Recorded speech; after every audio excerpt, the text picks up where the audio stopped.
Thomas, thank you very much.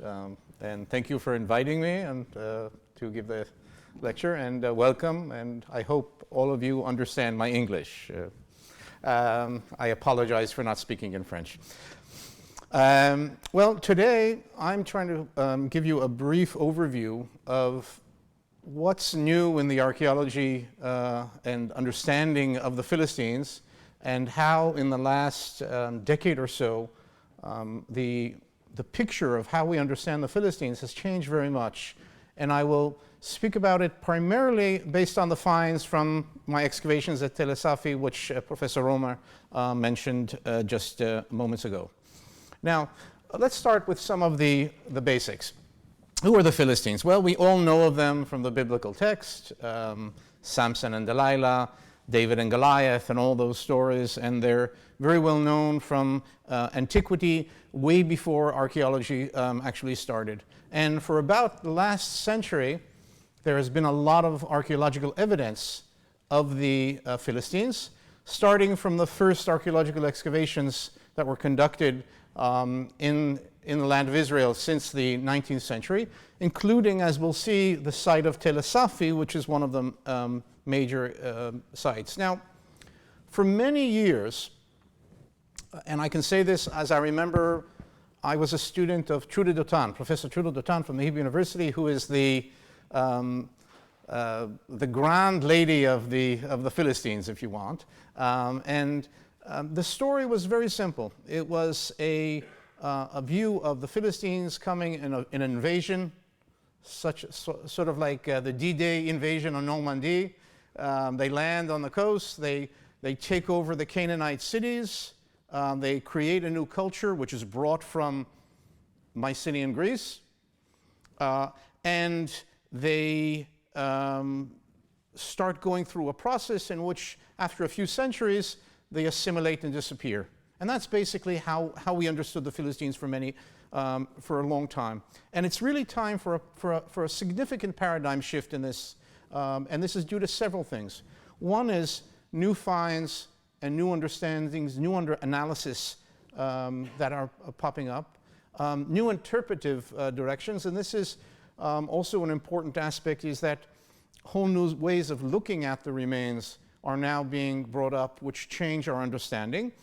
And also, and it's always good to do this in science, is to reassess many of the assumptions that we assume just because we assume them and nothing else.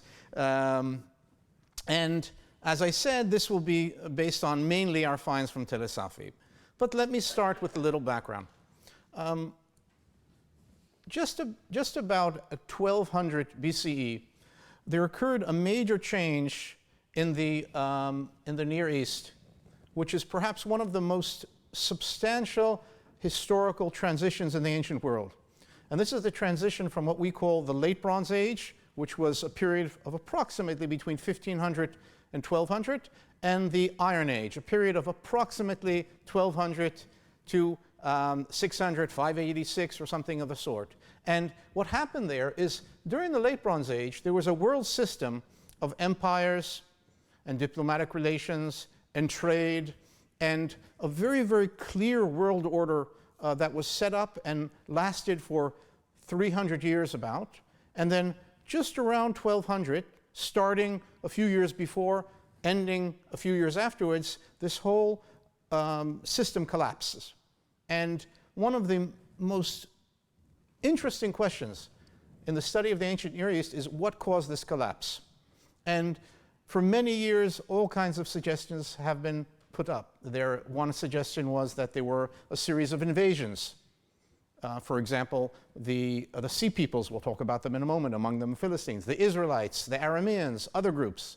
Another explanation was migrations that destroyed the various countries, climate change. And all these have been, everybody has been trying to explain this in various manners, and perhaps, and this is, I would say, the way that most people look at it now, it's a complex set of reasons that have all moved together at the same time, which brought about a collapse. Now, this is not a collapse that occurred overnight, but rather a gradual process of about a century.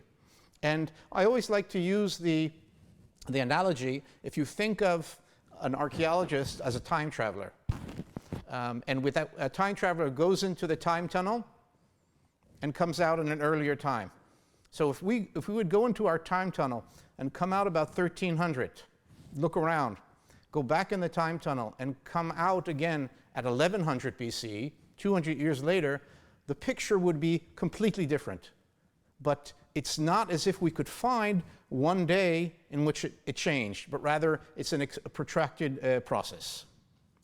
Now, at the very end of the 13th century and the beginning of the 12th century BCE, we start to see evidence of some of the new cultures, new peoples, and new causes for this change. And one of the most important are the evidence from the Egyptians of the Sea Peoples. The Sea Peoples are groups of people who probably came from somewhere in the eastern and central northern Mediterranean. That means Greece, Western Anatolia, the Balkans, and perhaps Italy, and even farther to the west. And they're comprised of different groups. The most famous of the groups are the Philistines. And these groups are mentioned, among other places, in the inscriptions and reliefs of the temple at Medina Tabu of Ramses III, which dates to more or less 1180 BCE, in which Ramses III tells us that he fought a land and a sea battle against the Philistines and the other sea peoples. And you can see here the battle and the prisoner sea peoples who are being paraded at the end of the battle. And these people, according to the Egyptians, were forced to settle in Canaan along the coast and serve as a military garrison for the Egyptians. Now, how does this fit in with what we know? So if we look at the picture of the Mediterranean at this time, we can see that there are several major cultures.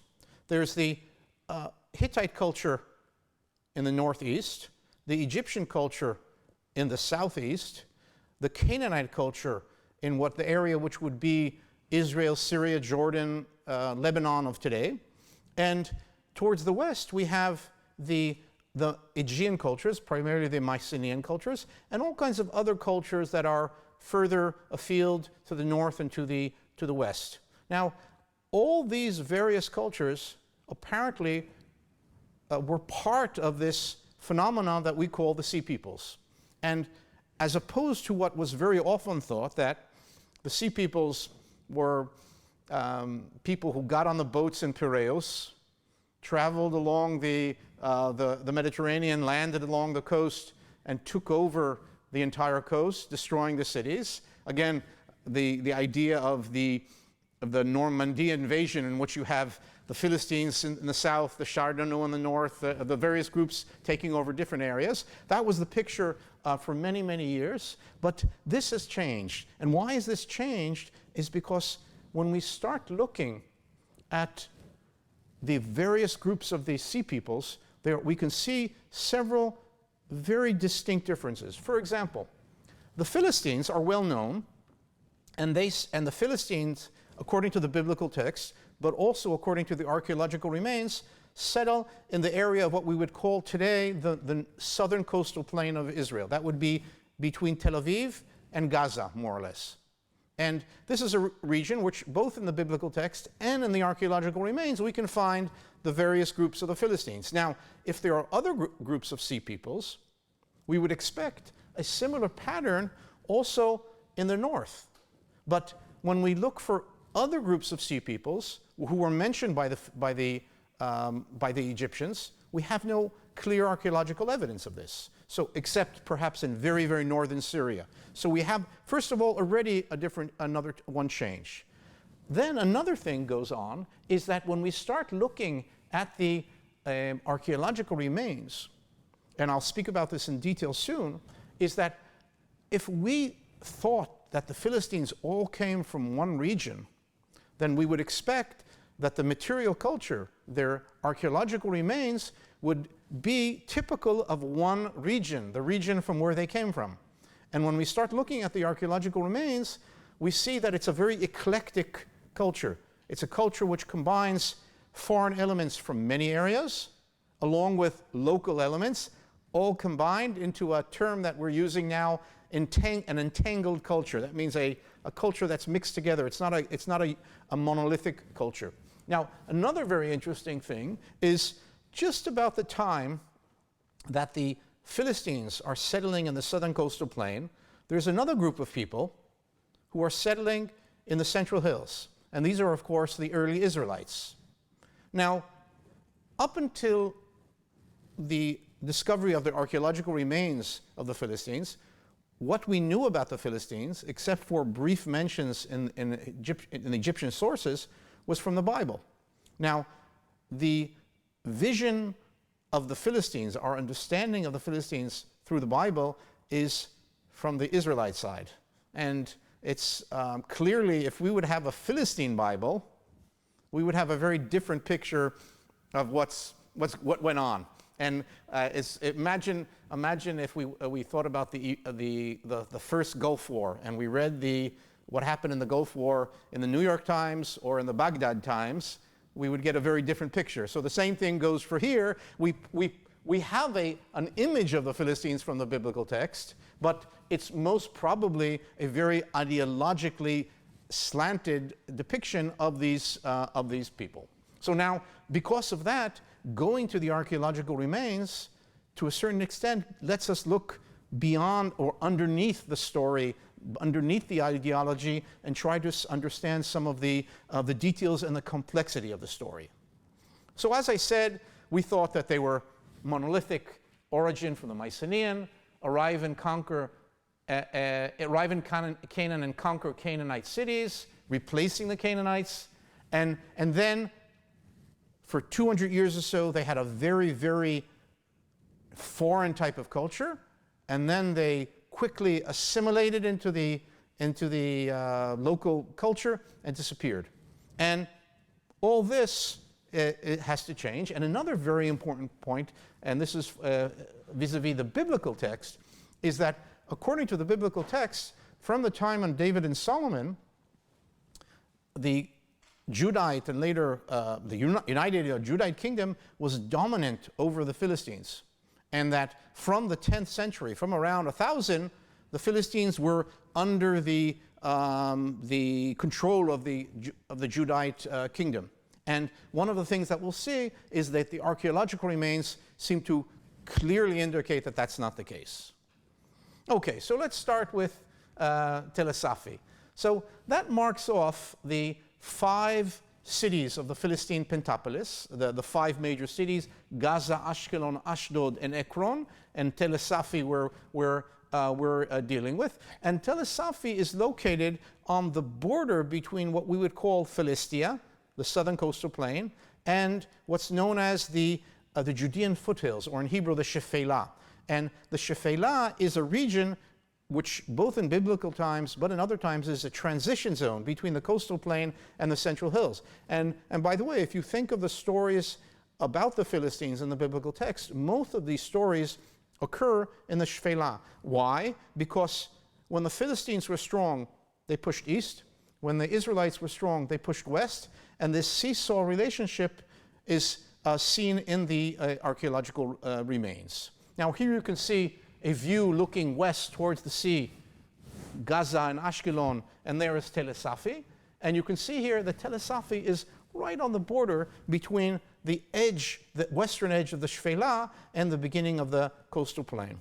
Now, one of the problems with the study of the site of Gath of the Philistines is, of the 5 cities of the Philistine Pentapolis, the only city whose name that was retained till the 19th, 20th century, the Arabic name, Es-Safi, has nothing to do with the name Gath. All the other cities, Ashkelon, Gaza, Ashdod, Ekron, their name told us that that was the original city. So from the mid-19th century, people started trying to place on the map where Gath is. And so they tried all kinds of different places. no, wrong one. I stopped there. And someone once told me the question is not which sites have been identified as Gath, but why have sites not been identified as Gath? Yeah. And so you can see here, there really was quite a problem. And for over a century, there was a lively discussion in the literature where Gath was. And in fact, when I started my excavation in 1996, there were still people who were saying, well, maybe Es-Safi is the site, but we're not sure. Now, unfortunately, we have not yet found the site Welcome to Gath. But the archaeological remains seem to indicate that this, in fact, is the site, that we have all what we expect to have and all that we shouldn't have if this is Gath. So we can be quite sure that we can put this discussion into the history of research. It's not relevant anymore. And Es-Safi is one of the largest ancient sites, one of the largest pre-classical sites in Israel. Now you can see here views of the upper Tel from various directions. And one of the important features on the site is you can see here these white chalk cliffs. And this is what gave the name to the site in its Arabic name. Es-Safi in Arabic means something like the pure mound. And very often, sites which have something white on them, they have that title for it. Okay, so here's a view, an aerial photograph of the excavations and a plan of the excavations with the various areas. And here's a close-up view. And I will be speaking about various areas, but I'll just point out some of the more important. Most of the excavations are on the eastern side. Then we have an excavations on the summit. And this is a very interesting situation. We wanted to excavate on the actual summit because there's a Crusader castle over here. And we would assume that below the Crusader castle, we would have found the palaces of earlier periods. But unfortunately, this whole area is covered over by a modern Muslim cemetery, so we didn't excavate, but we excavated close to it. We excavated in the lower city, which I'll speak about as well, and it turns out that during the Iron Age, the city reaches its largest size. If during most periods it was about 12 hectares, during the Iron Age too, the 10th and 9th century, it reaches about 50 hectares. So it's a very large site, and we want to excavate over here, and we've excavated a burial zone over here, and of course, I'll speak about this soon, a very, very impressive siege system which surrounds the site, and I'll tell you about it at the end, so don't fall asleep.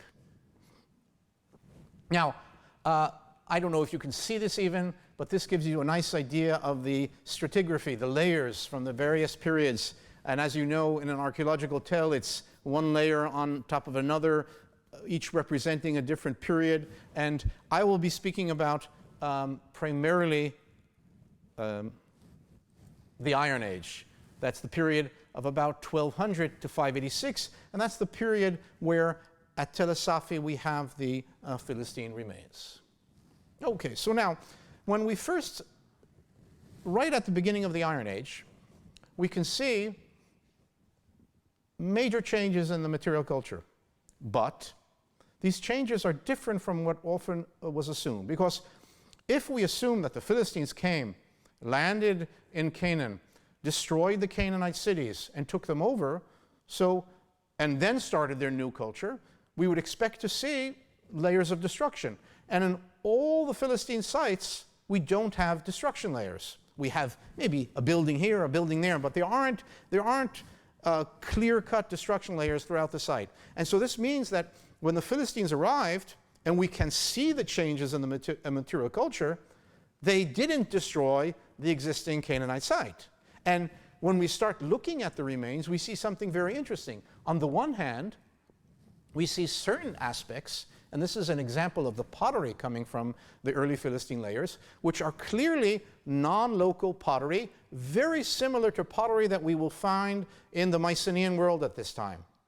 And this is called Mycenaean 3C pottery. And this is clearly an indication that people among the Philistines had with them traditions of foreign origin. They weren't local traditions. And in fact, the traditions were so that they even brought with them new types of cooking vessels. And as we all know, and I don't have to reiterate this when I'm in Paris, that food is a very, very central part of your cultural definition.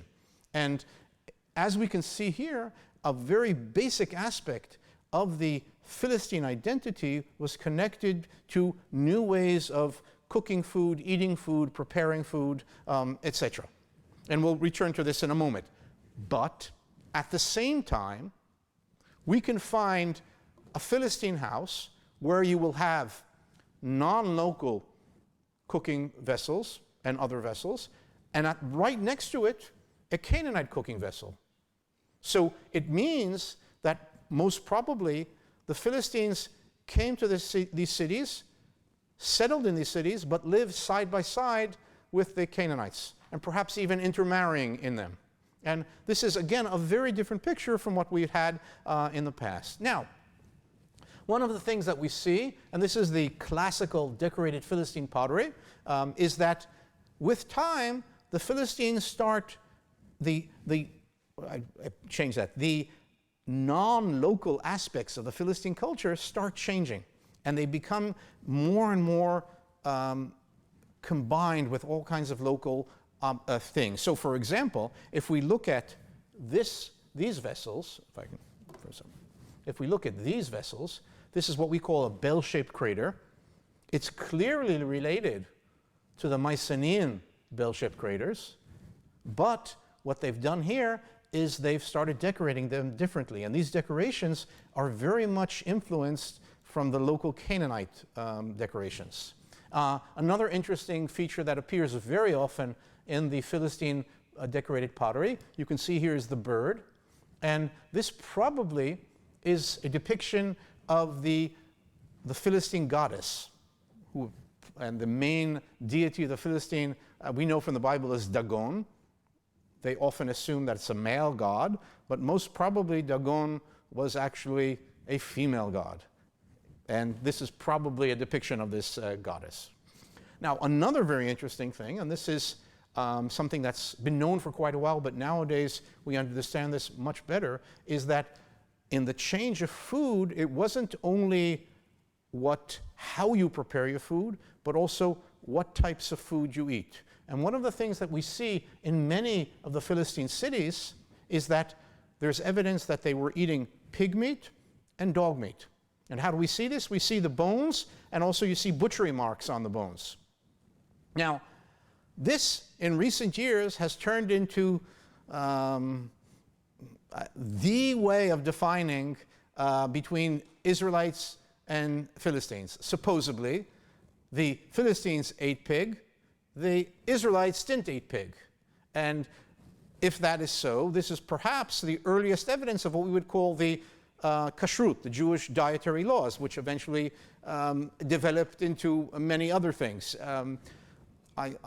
Every time I tell this, I have to tell a joke. You'll excuse me. Moses comes up to Mount Sinai, and and God says to him, "Thou shalt not cook an ewe in its mother's milk." And so he says, "Does that mean we have to wait 6 hours between milk and meat?" He says, "No, thou shalt not cook an ewe in its mother's milk." Does that mean we need 2 sets of dishes? Oh, do whatever you want to. Anyway, back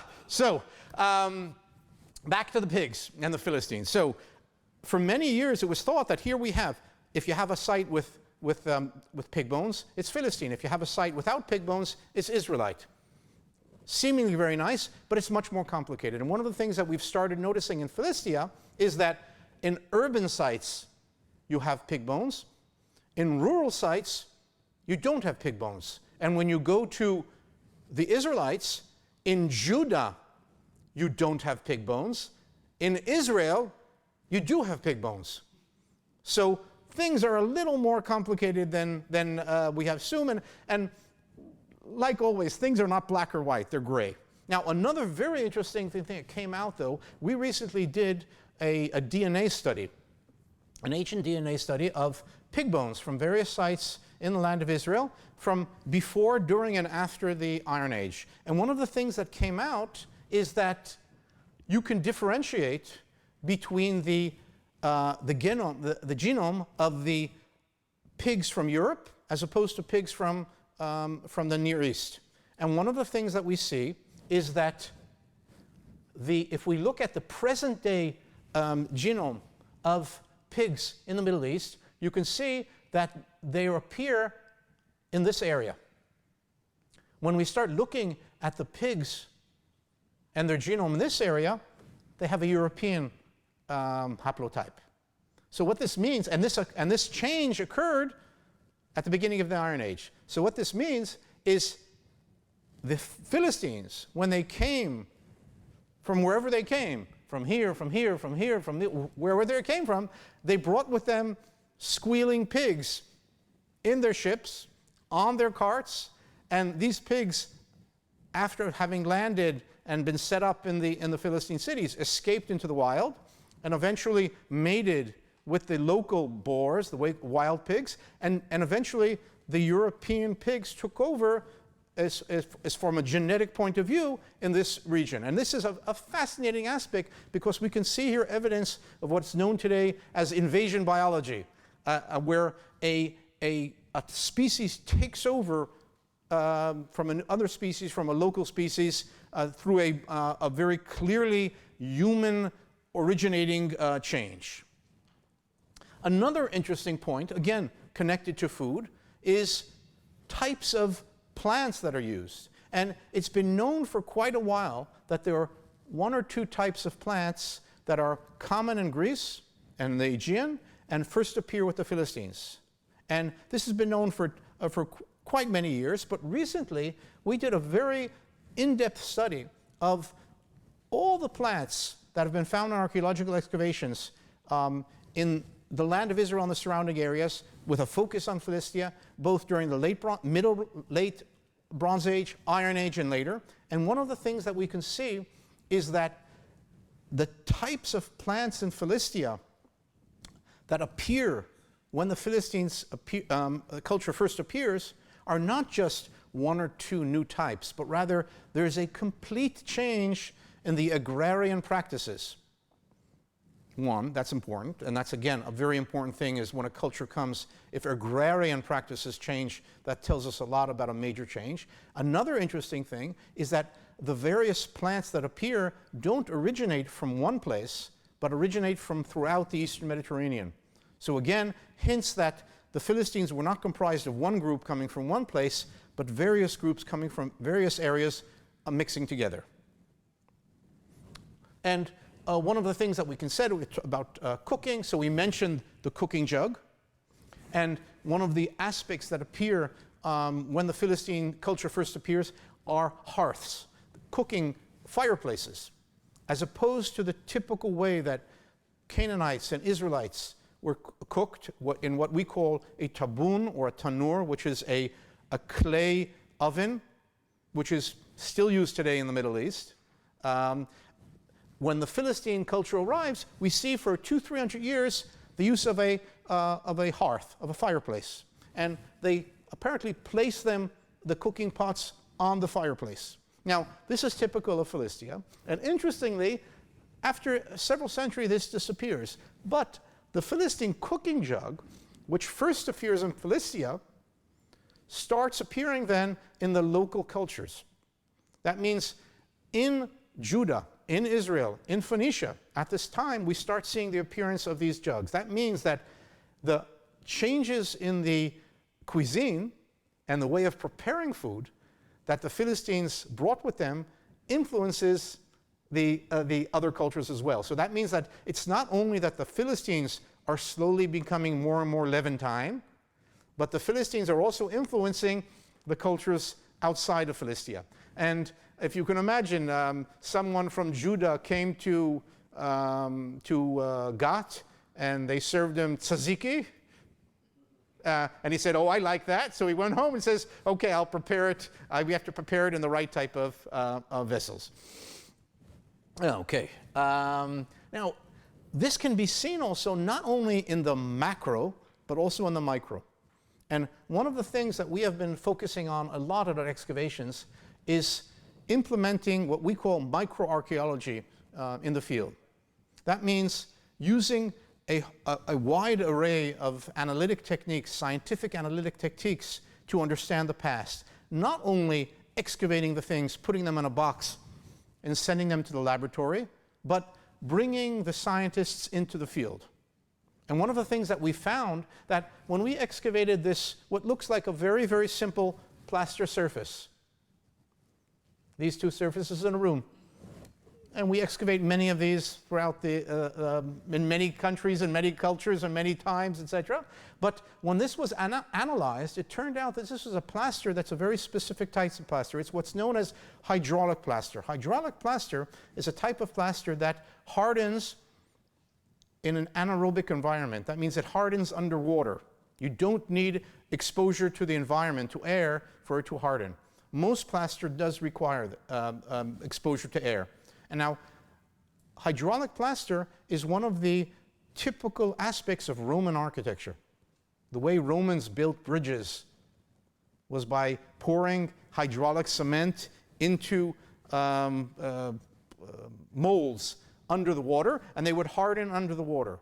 Now, it turns out, though, that hydraulic cement and plaster was used and known beforehand. And interestingly, this is the first example of hydraulic plaster from Levant in the Iron Age and Bronze Age, but it's known in the Mycenaean and Minoan culture. So this is an example of a hidden type of cultural, technological influence that we can see through the archaeological remains. And this is what I was speaking about, is that as opposed to the past, when we would take the finds, something interesting, you put them in a box, you send it to the lab, you get the answer weeks, months, years afterwards.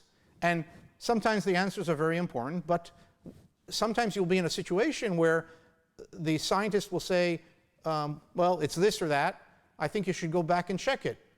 But if you've excavated it years ago, you can't go back and check it. And here what we're doing is we actually have the scientists in the field.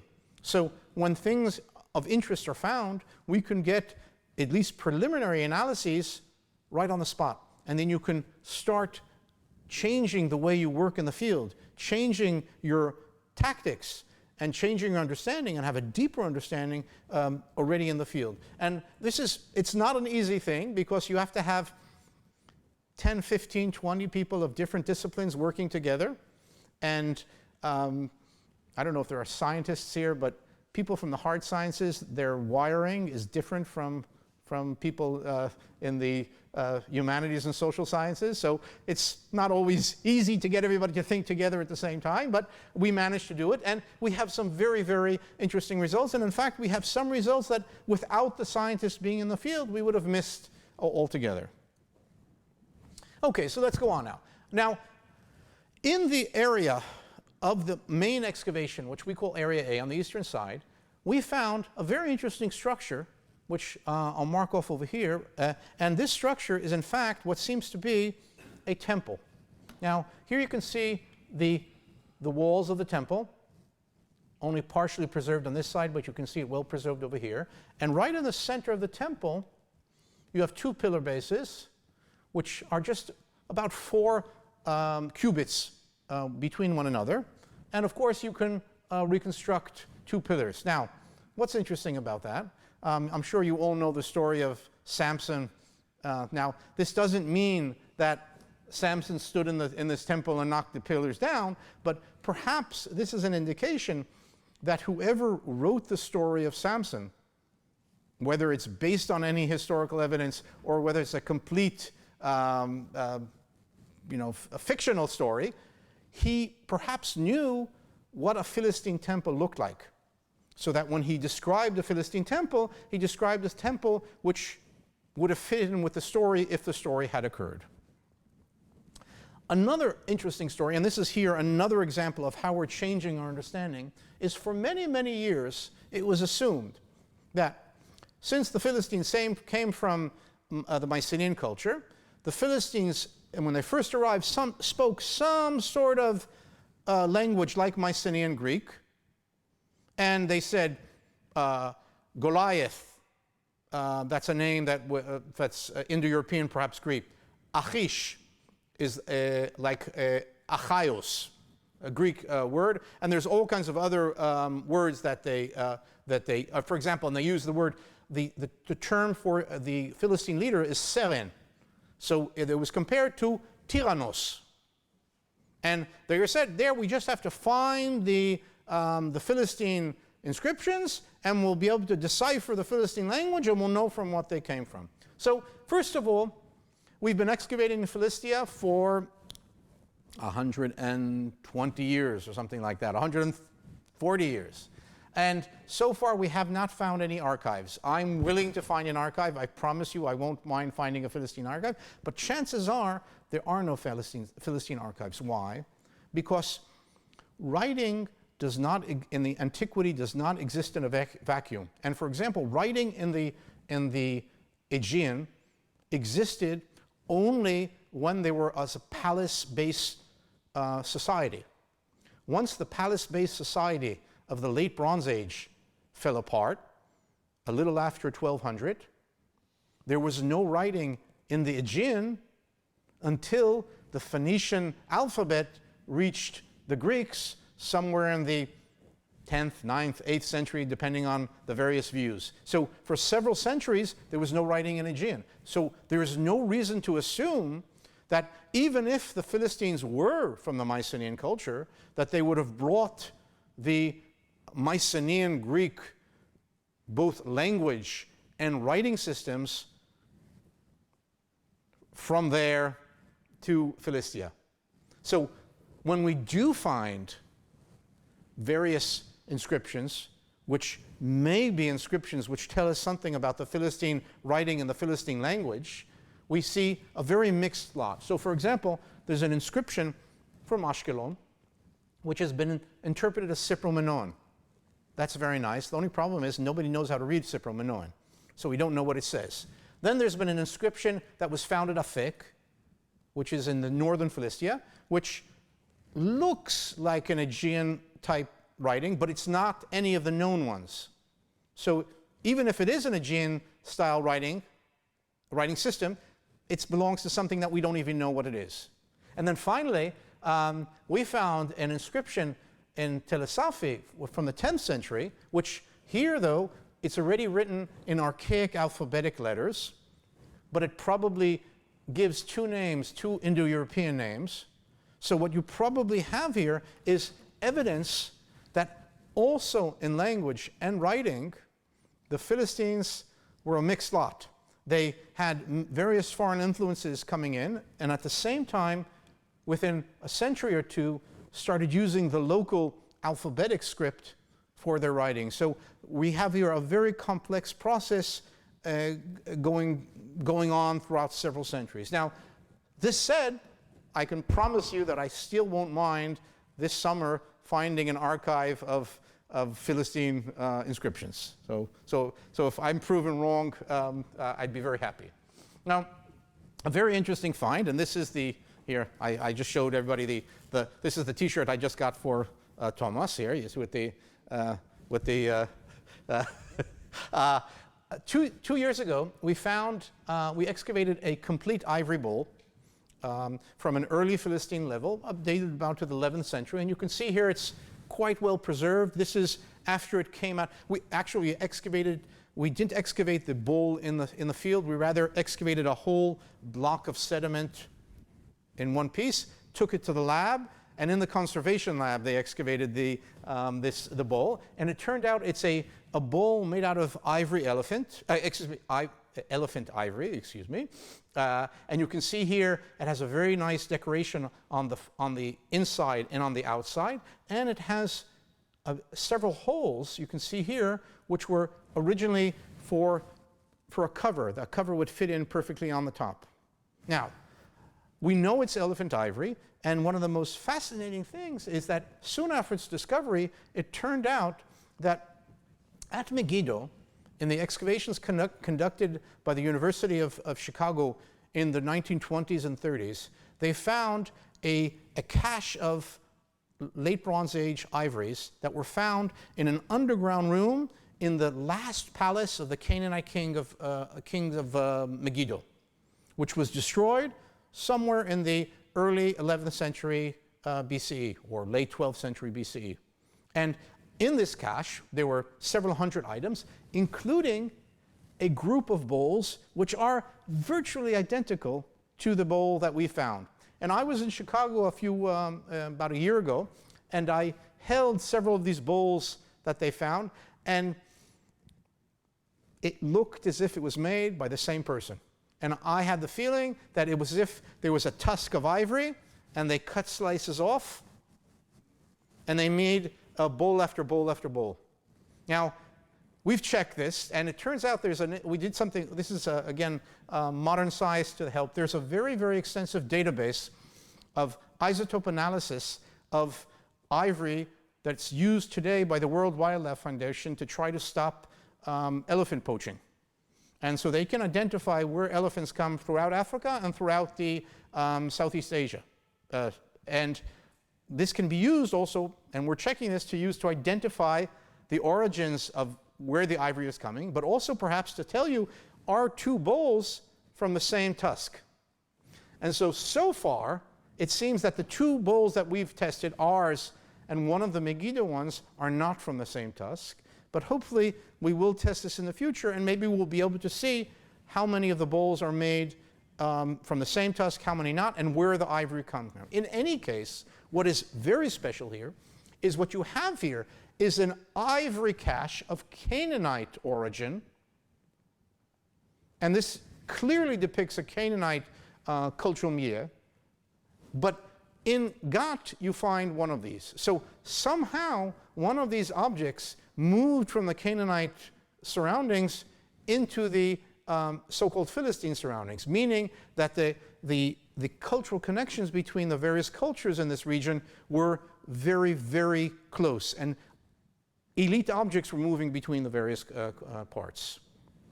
Now, moving on, perhaps one of the most interesting aspects of our excavation throughout the 20 years that we've been working is the remains of a destruction level, which dates to the 9th century. And wherever we excavated, we found remains of a destroyed city. I see I'm a little late here. Should I can go on? Yeah, okay, no problems? Yeah. Okay.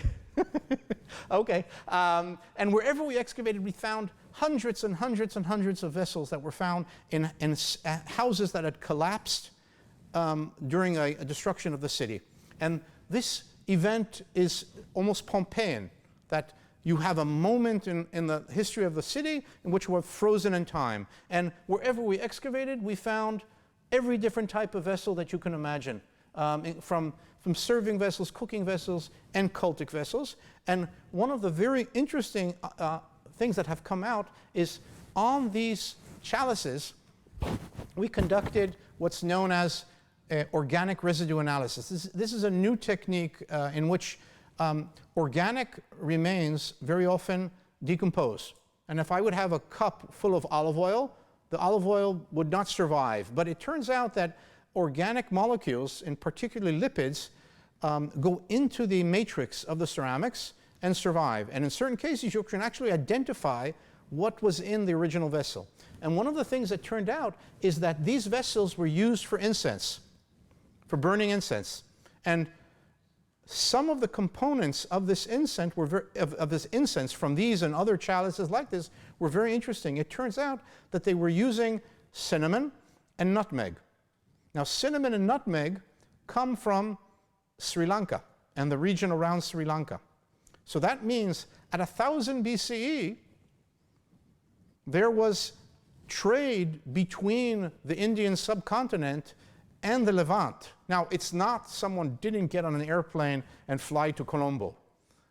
It was a down-the-line trade that eventually reached the area. But it means that the cultural and world and the trade connection world of the ancient Levant is much wider and much broader than we often assume.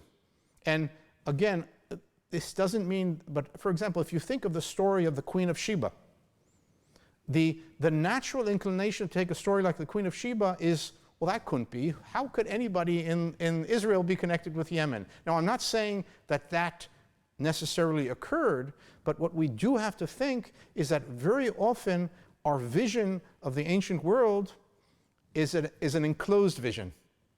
We have to think, and it seems this to hint to it, that things could be much broader and more expansive than we very often let ourselves think.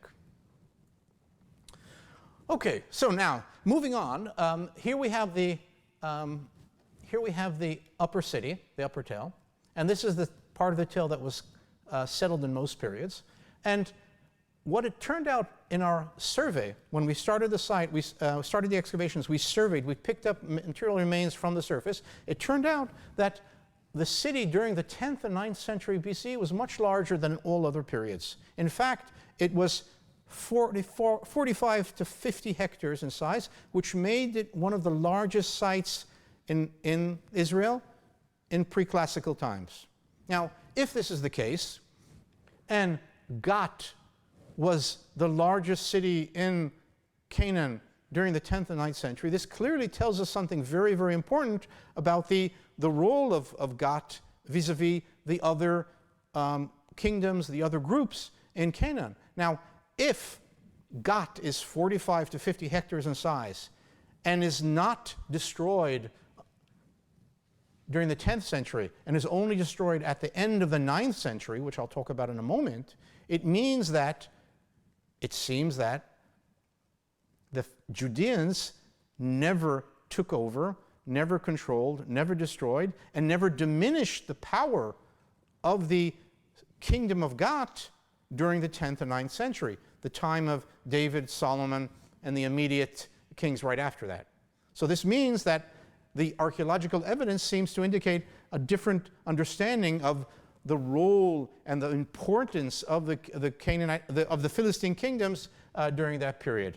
And we excavated in the lower city, and this is one of the areas of excavation. You can see here, right below surface, we started finding remains from the Iron Age too, and this includes, you can see here, one modern building, a very large area which dates to the 9th century and which was also destroyed, but below it, and this is very important, a substantial layer in purple dating to the 10th century. So again, the lower city of Gath, the extensive size of Gath, existed during the 10th and 9th century BCE.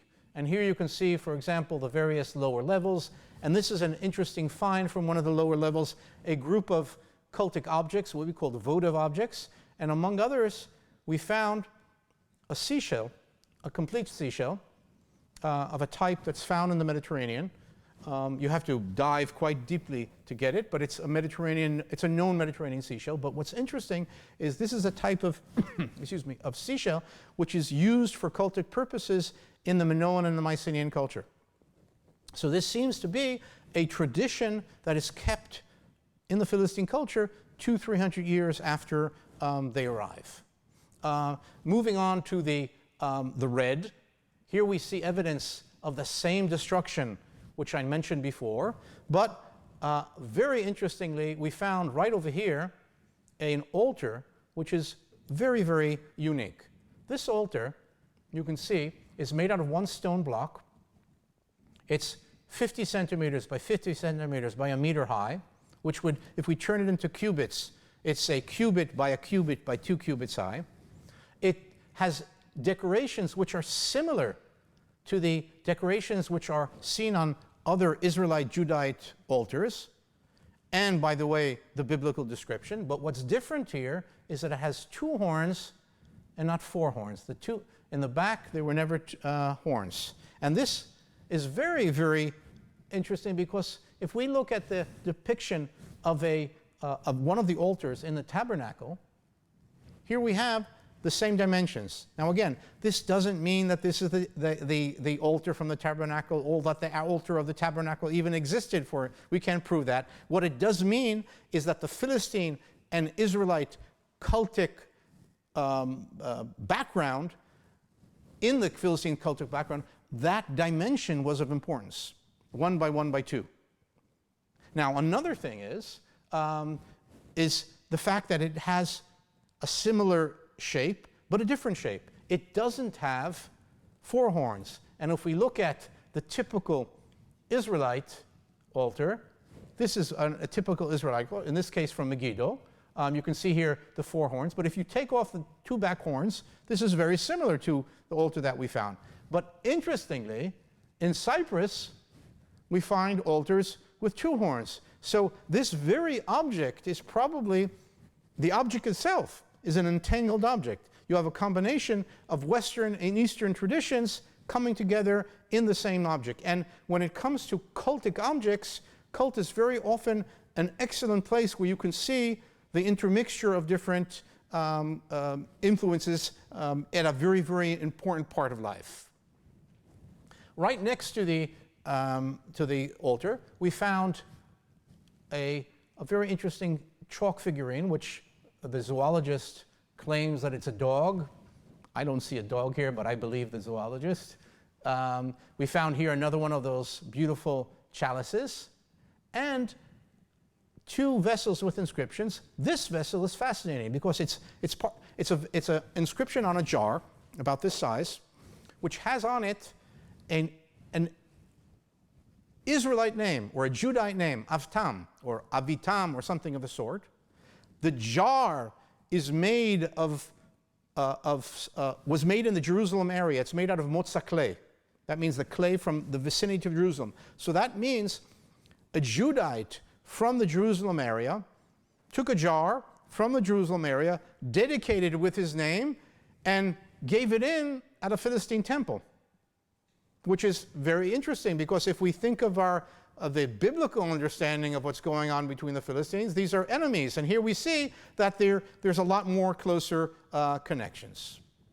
Okay, so going back to the destruction, I won't go into all the details, but who made this? Who caused this horrible destruction?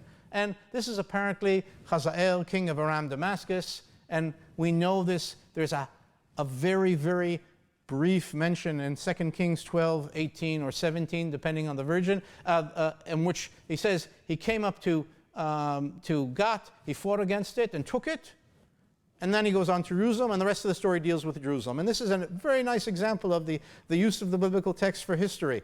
The biblical text is not telling history. It's telling the ideological understanding of Jerusalem and the Davidic dynasty. And if it can mention within the story something that is relevant, that's not related to Jerusalem, so it may do that. In this case, they mention Gath. And if we wouldn't know about this destruction if the biblical text hadn't given us half a passage about it.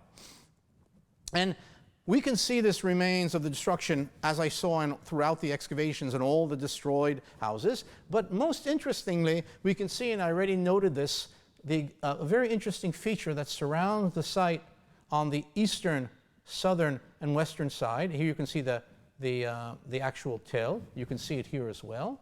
And as we now know, this element attached up to the riverbed here. So basically, it surrounded the site in 4 directions. And what this is a circumvallation. It's a siege system. Some of you, I'm sure of you, I usually say at Masada, but if we're in France, so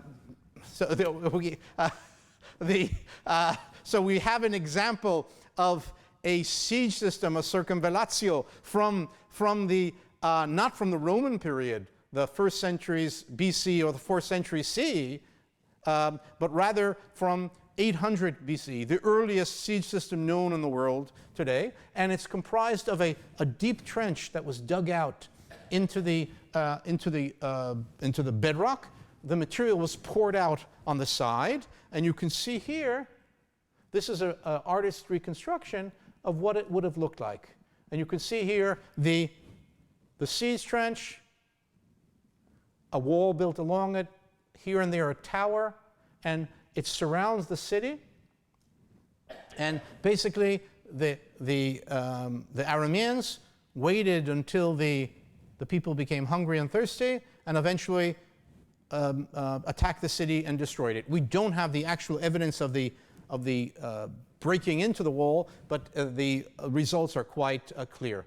Now, a very interesting parallel to this was found in an Aramaic inscription that was found in northern Syria at the beginning of the 20th century. It's known as the Zakur inscription. And in the Zakur inscription, you can see here, this is a drawing of the inscription, which was found by a Frenchman. I don't know if this was, I haven't seen it. It's supposedly in the Damascus Museum. I don't know if it still exists anymore. Oh, it's in the Louvre? Oh. So there, this afternoon I will look at it. Thank you, Professor Lemire. Okay, so there we go. So there you go. It's even more relevant. And there it says in Aramaic, and this is Bir-Hadad, the son of Hazael, the same Hazael which we relate to it. It says, he describes how a group of Aramean kings attacked his city, the city of Hadrach, and besieged it. And then it says, they raised the wall higher than the wall of Hadrach, and they dug a ditch deeper than its ditch. So perhaps, and this is what we suggest, this is the same type of siege system. This is mentioned in an inscription. We have it on the ground, and for many years I was hoping that peace with Syria would come, between Israel and Syria would come, and I'd be able to go to Hadrach, Tel Afis, and check this out. It doesn't look like it's going to happen for a while. Next.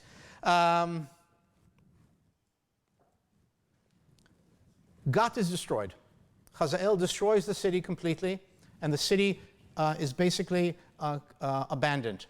And we can see, in fact, that after this destruction, Gath stops being a Philistine city. And instead, we have some very interesting phenomena. And what we have here, and you can see here very nicely, is that this is one of the areas where we find the 9th century destruction layer. If we would dig below that, and we have dug below that, you find all the many, many vessels that I showed you beforehand. Now, right above that, you can see in the section, there's this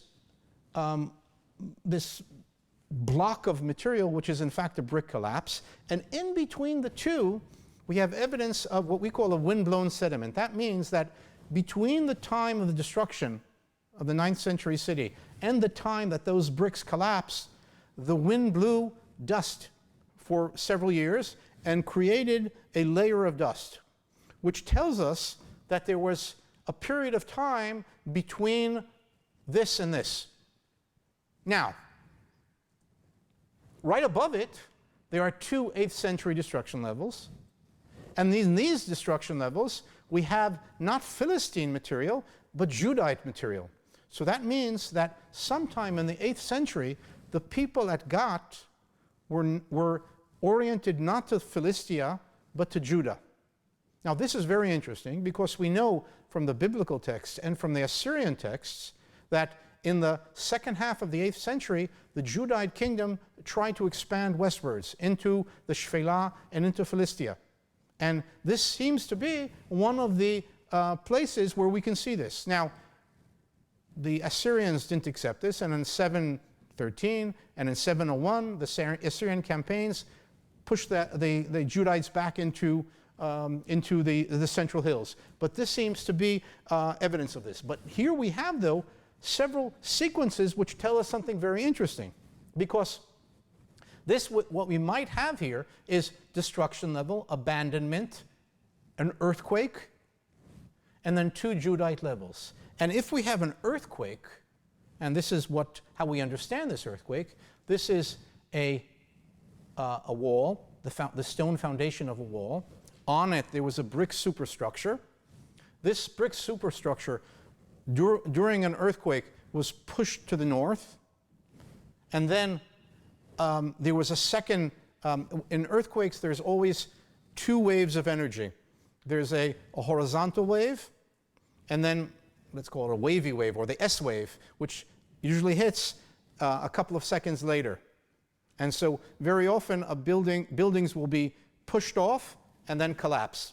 in two quick events, energy forces. And so what we have here is that it seems that the brick superstructure was pushed off the wall, and then it collapsed to the side. And each one of these is a brick that collapsed. Now, if this is the case, and then we have evidence of this occurring somewhere after the 9th century destruction level, but before the late 8th century, perhaps this hints to the well-known earthquake that's mentioned in the book of Amos, chapter 1, verse 1, the so-called, in Hebrew, Shnatayim Lifnei Harash, 2 years before the earthquake.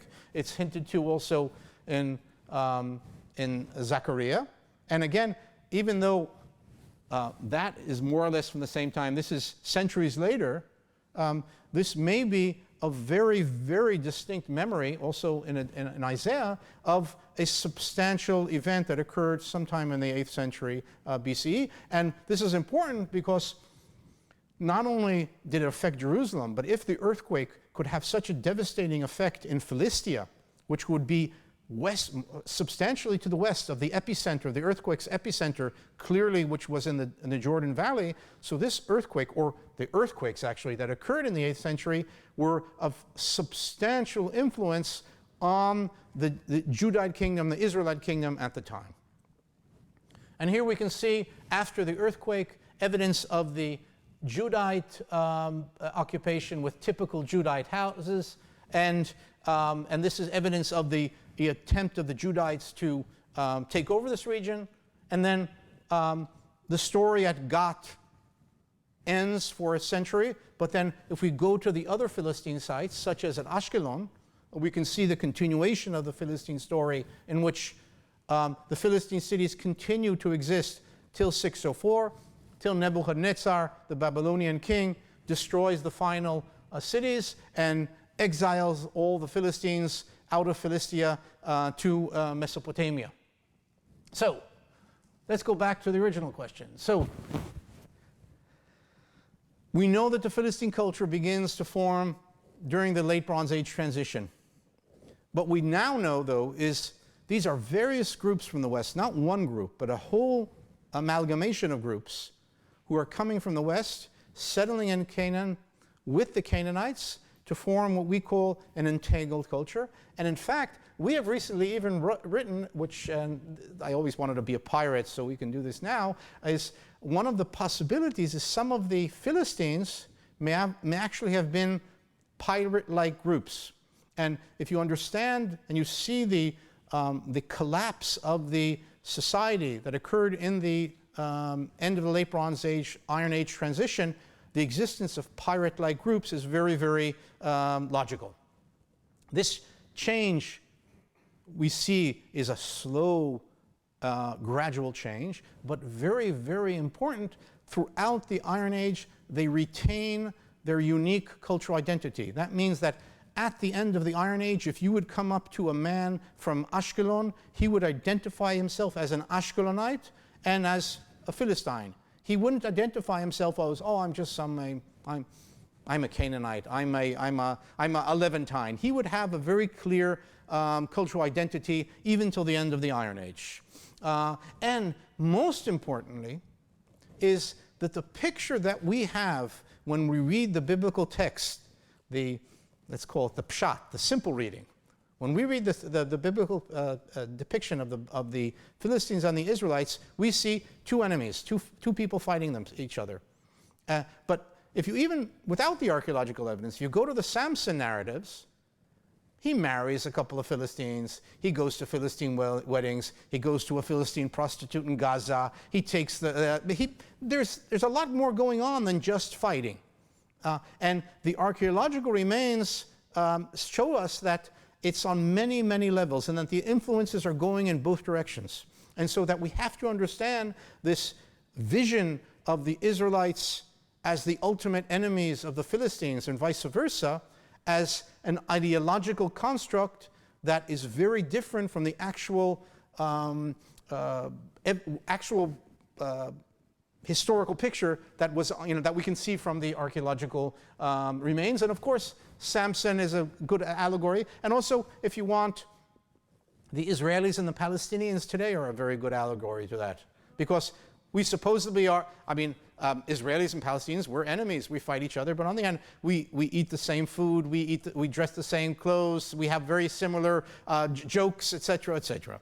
And finally, they disappear, the Philistines, really at the end of the Iron Age, when the Babylonians deport them to Mesopotamia, and within a century or two, they completely assimilate into the Mesopotamian surroundings. And around 400, there are no people who claim that they are Philistines. There's nobody who will say, "Oh, I am a Philistine." Okay, so then all I have to do is now ask you to all come and dig with me. So, please, if you want to have an experience of your lifetime, please come and join us. We'll be in the field in July. And if you have any questions, you can look up my blog. And if you don't want to come, and you could follow the blog during the excavation. I have updates, what's going on. And thank you very much.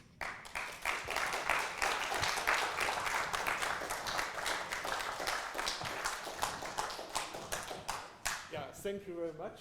Merci beaucoup. Le temps est un peu avancé. Je crois on va terminer ici. Si vous avez des questions, vous pouvez vous approcher du professeur Maeir. Mais je dois aussi faire quelque chose de rituel. Je dois lui remettre. I have to give you the medal of the Collège de France. Thank you. And thank you very much again. Do I have to wear it around my?